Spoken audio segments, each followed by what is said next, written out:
Pulau Serangan adalah sebuah permata kecil di selatan kota Denpasar, Bali. Hanya berjarak sekitar 500 meter dari pusat kota.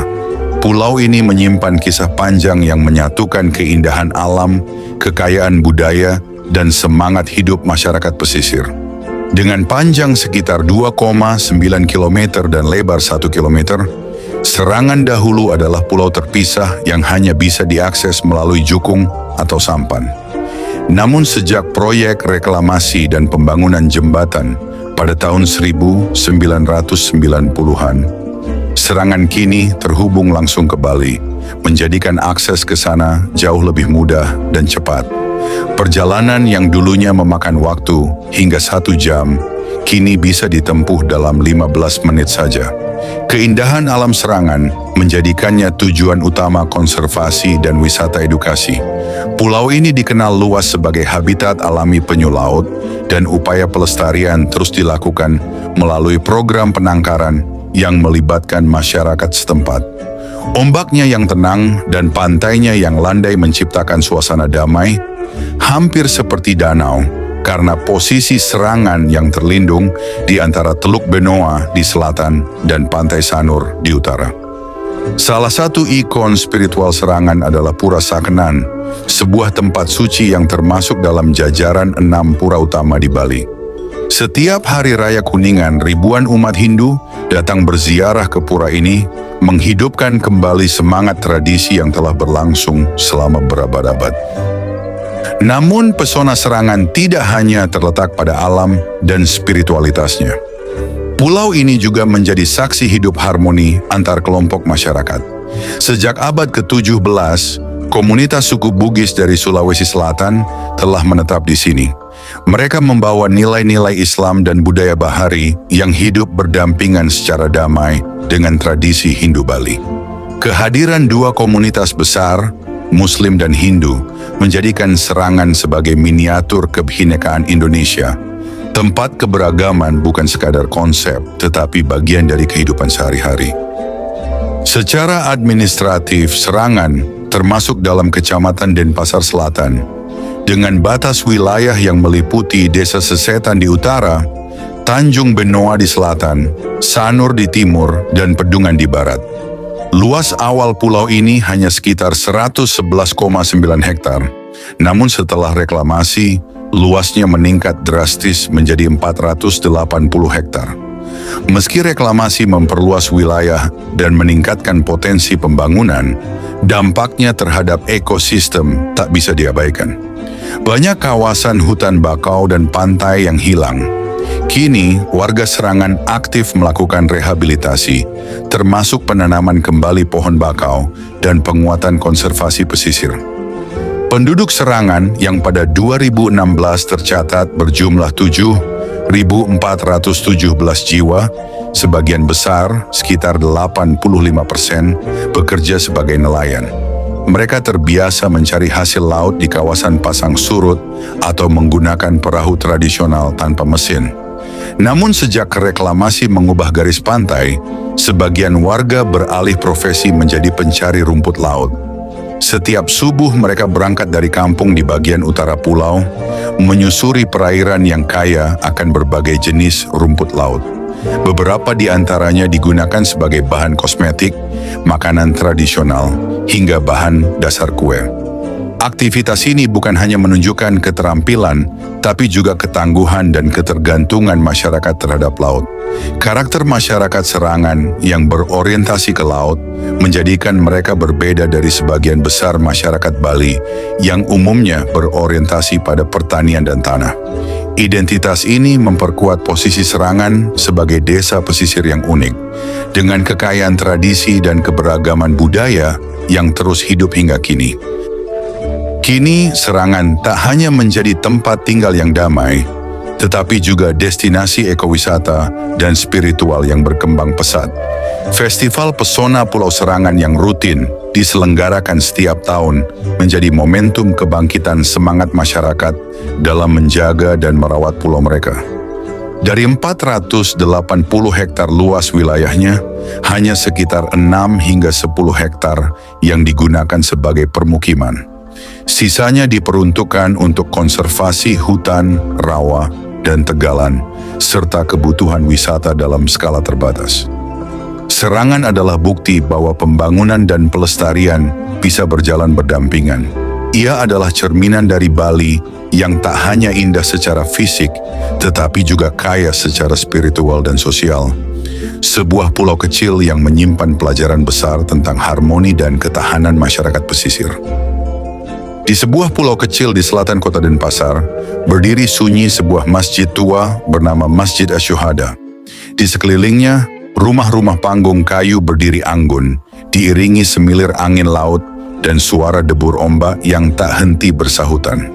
Inilah kampung Bugis di Pulau Serangan, saksi bisu kisah panjang perantauan orang Bugis ke Tanah Bali. Sebuah kisah yang dimulai dari pelayaran tanpa peta, dan berakhir menjadi bagian tak terpisahkan dari sejarah dan harmoni budaya Bali.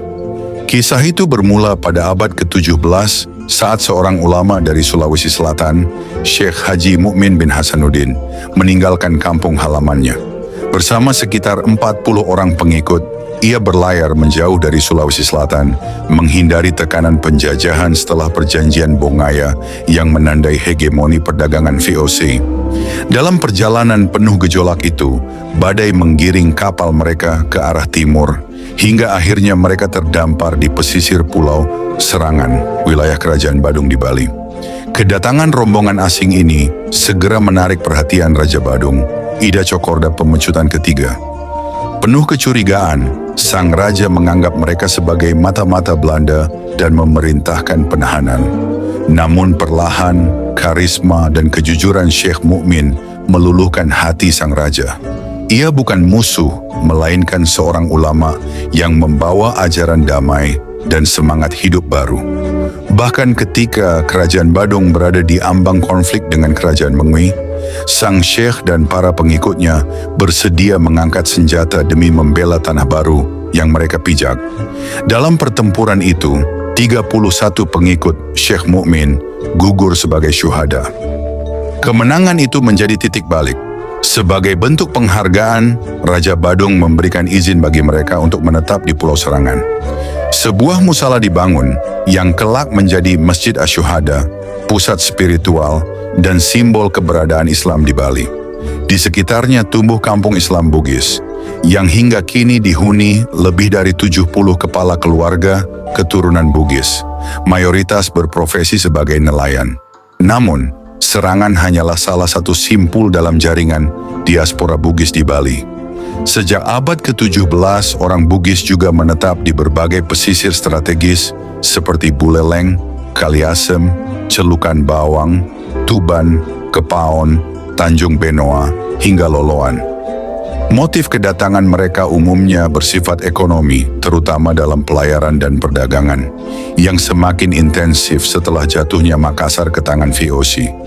Di tengah gejolak kekuasaan dan pergeseran politik di Bali, mereka melihat peluang untuk membangun kehidupan baru, tanpa harus meninggalkan jati diri dan keyakinan mereka.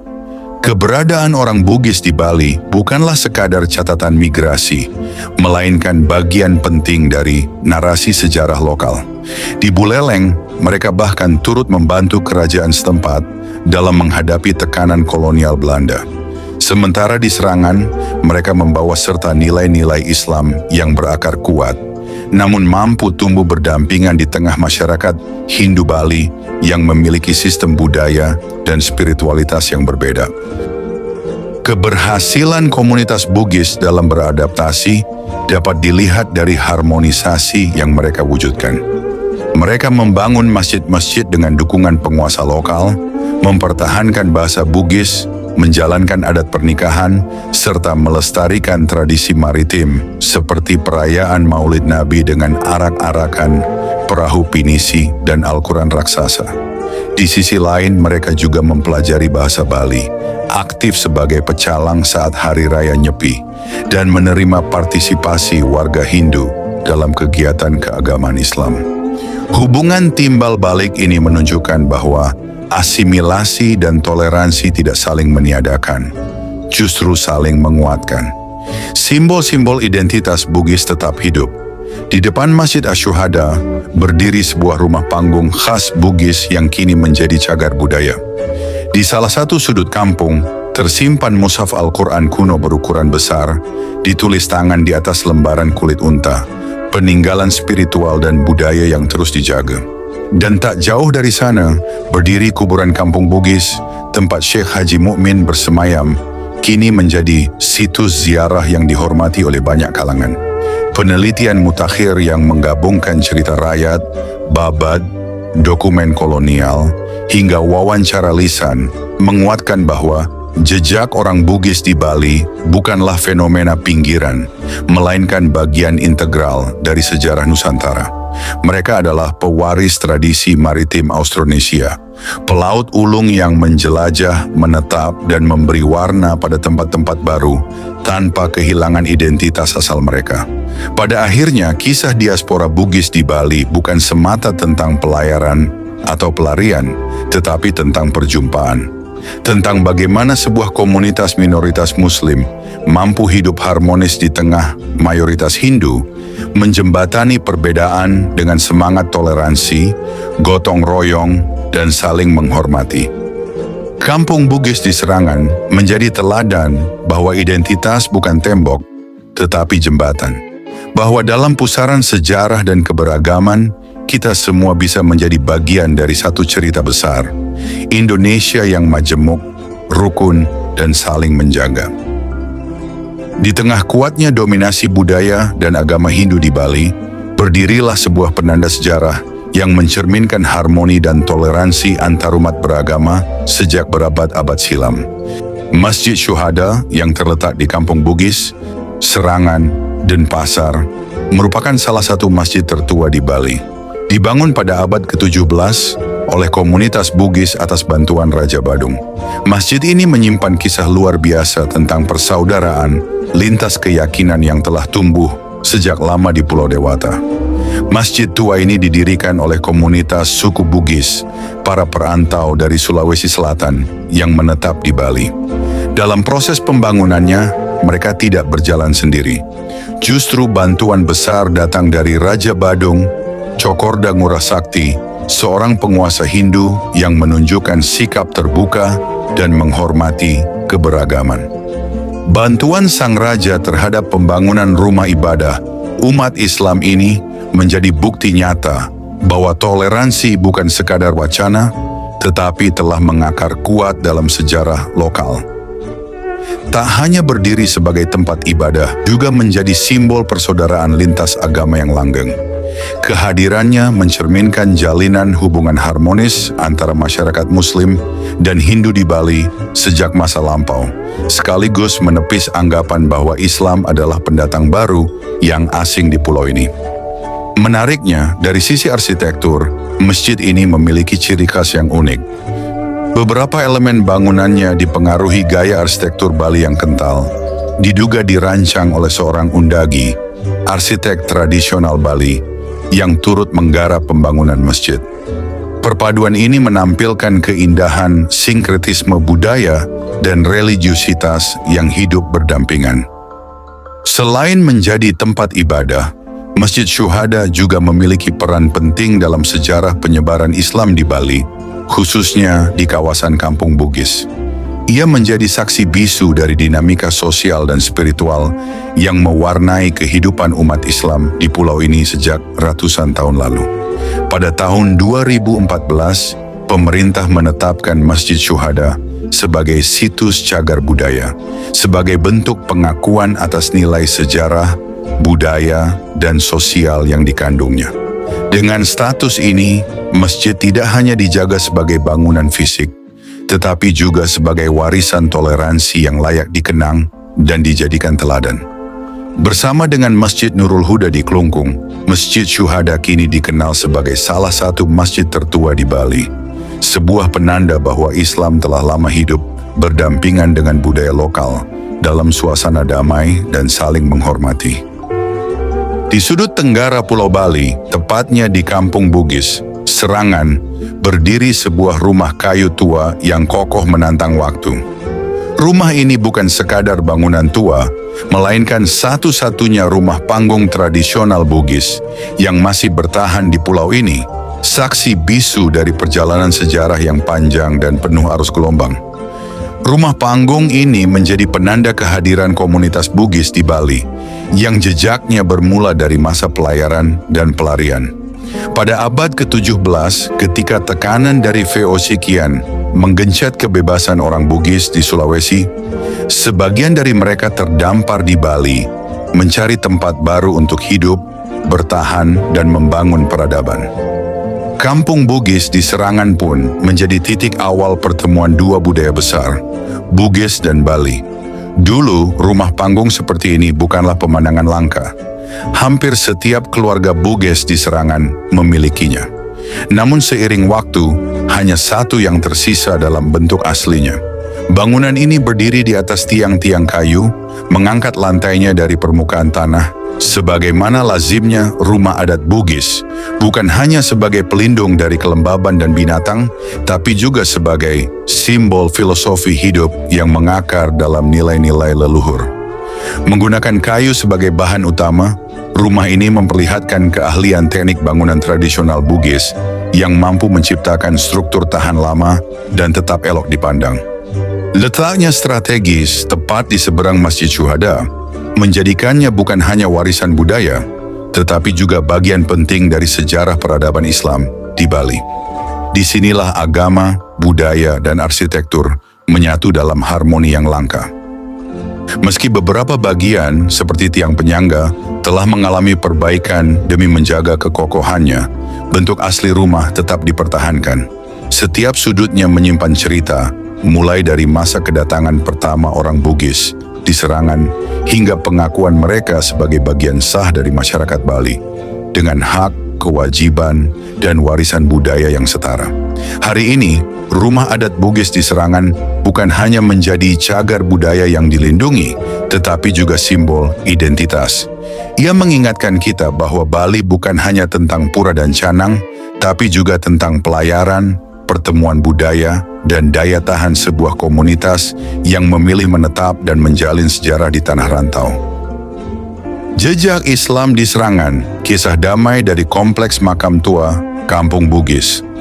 Di ujung selatan kota Denpasar, tepatnya di Kelurahan Serangan, tersembunyi sebuah ruang sunyi yang memuat jejak penting perjalanan spiritual dan budaya Islam di Bali. Terletak di Kampung Bugis, tidak jauh dari pintu masuk gang utama, berdirilah kompleks makam Islam. Sebuah situs warisan sejarah yang tak hanya menyimpan jasad, tetapi juga kisah kebudayaan yang bersenyawa dengan harmoni. Kompleks ini menjadi tempat peristirahatan terakhir para tokoh awal komunitas Muslim Bugis di Bali. Di antara nisan-nisan yang usang dimakan waktu, salah satu yang paling menonjol adalah makam bertuliskan Puak Matoa, sebuah gelar yang dalam bahasa Bugis merujuk pada sosok yang dituakan. Di balik nama ini tersimpan kisah Syekh Haji Mukmin bin Hasanuddin, seorang ulama Bugis yang dipandang sebagai pionir Islam di wilayah ini. Kehadiran Syekh Mukmin dan rombongannya ke Serangan terjadi pada masa yang penuh kecurigaan. Setibanya mereka di pulau ini, Raja Badung menganggap mereka sebagai utusan VOC dan memerintahkan penahanan. Namun waktu membuktikan lain. Karisma, kejujuran, dan ajaran damai yang dibawa sang Syekh berhasil meluluhkan sang raja. Perlahan, ketegangan berubah menjadi kepercayaan. Bahkan ketika kerajaan Badung menghadapi ancaman dari kerajaan Mengwi, Syekh Mukmin dan para pengikutnya memilih untuk turut membela tanah yang kini mereka sebut rumah.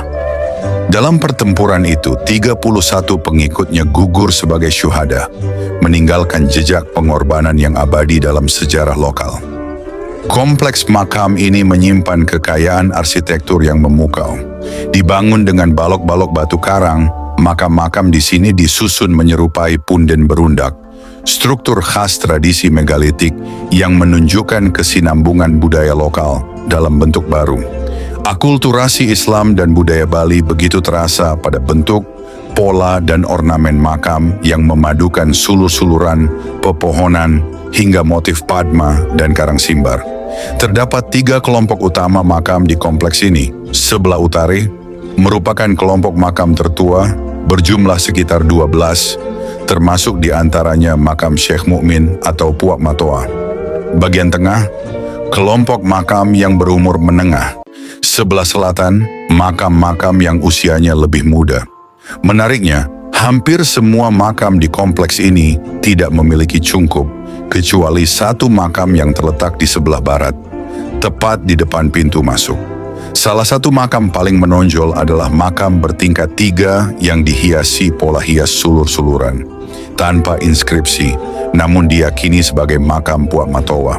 Makam lainnya, terutama di sisi utara, menampilkan nisan berbentuk gunungan lengkap dengan inskripsi Arab dan bahasa Melayu. Di sisi selatan, nisan-nisan serupa memuat teks Arab sepenuhnya. Terdapat pula makam kayu yang turut dihiasi sulur dedaunan, memperlihatkan kekayaan artistik dan material masyarakat pesisir. Dari analisis bentuk dan ragam hias, makam-makam ini diperkirakan telah ada sejak abad ke-17. Pengaruh Bugis Makassar tampak pada motif sulur bergelombang yang dikombinasikan dengan daun dan bunga. Sementara pengaruh Hindu Bali tampak pada pola pepatraan dan motif floral khas Bali. Kolaborasi ini mengindikasikan bahwa pemahat atau seniman Bali turut terlibat dalam pembangunan makam, membuktikan adanya kerjasama lintas budaya dan keyakinan. Lebih dari sekadar kubur tua, situs ini mencerminkan kearifan lokal yang berakar dalam 3 dimensi. 1. Magis keagamaan. Tempat ini dimuliakan sebagai ruang spiritual, penjaga sejarah para tokoh pendahulu. 2. Estetika. Tampak dari ragam ornamen yang menandakan cita rasa seni tinggi. 3. Toleransi. Terbaca dari akulturasi, bentuk dan keterlibatan masyarakat Bali Hindu dalam proses pembangunan dan pelestarian. Kompleks makam Islam Serangan telah diinventarisasi sebagai cagar budaya oleh Balai Pelestarian Cagar Budaya (BPCB) dan kini dilindungi serta dilestarikan oleh lembaga kebudayaan bersama pemerintah daerah. Kini di antara desir angin laut dan bayang-bayang pohon tua, makam-makam ini tetap berdiri, diam namun bersuara. Ia menyampaikan pesan bahwa Islam di Bali pernah hadir secara damai, adaptif, dan menyatu dengan kearifan lokal. Bahwa di tengah mayoritas Hindu, tumbuh pula Islam yang tidak mengikis, melainkan merangkul. Kompleks makam tua Serangan bukan sekadar tempat peristirahatan, melainkan tapal batas yang mengabadikan kisah perjumpaan, keberanian, dan harmoni. Dan begitulah, sejak gelombang pertama perahu-perahu pinisi menepi di pesisir Serangan pada abad ke-17, jejak orang Bugis mulai mengakar dalam denyut nadi Bali Selatan. Mereka datang membawa semangat merantau, warisan pelaut ulung dari tanah Sulawesi, sekaligus harapan akan kehidupan baru yang damai. Di antara debur ombak dan hening senja Serangan, para perantau Bugis tidak sekadar membangun pemukiman, tapi menanamkan nilai, kerja keras, solidaritas, dan keberanian menjaga identitas di tanah rantau. Lambat laun, interaksi yang terjalin dengan masyarakat Bali membuka ruang harmoni yang khas, di mana perbedaan melebur dalam keterbukaan. Masjid berdiri di sisi pura, dan anak-anak tumbuh dengan bahasa Bugis dan Bali dalam satu napas. Di Serangan, sejarah bukan sekadar deretan tahun, tetapi kisah perjumpaan yang melahirkan wajah Indonesia, beragam namun satu. Warisan leluhur Bugis di Serangan, hari ini hidup dalam adat, arsitektur, bahasa, dan laku hidup sehari-hari. Ia menjadi saksi bisu betapa jauh perjalanan dari tanah asal bisa menjelma akar baru yang kokoh di tempat lain. Dan mungkin itulah makna sejati dari merantau. Bukan sekadar pergi, tetapi menanam jiwa di bumi yang asing hingga menjadi rumah kedua. Terima kasih. Wassalamualaikum warahmatullahi wabarakatuh.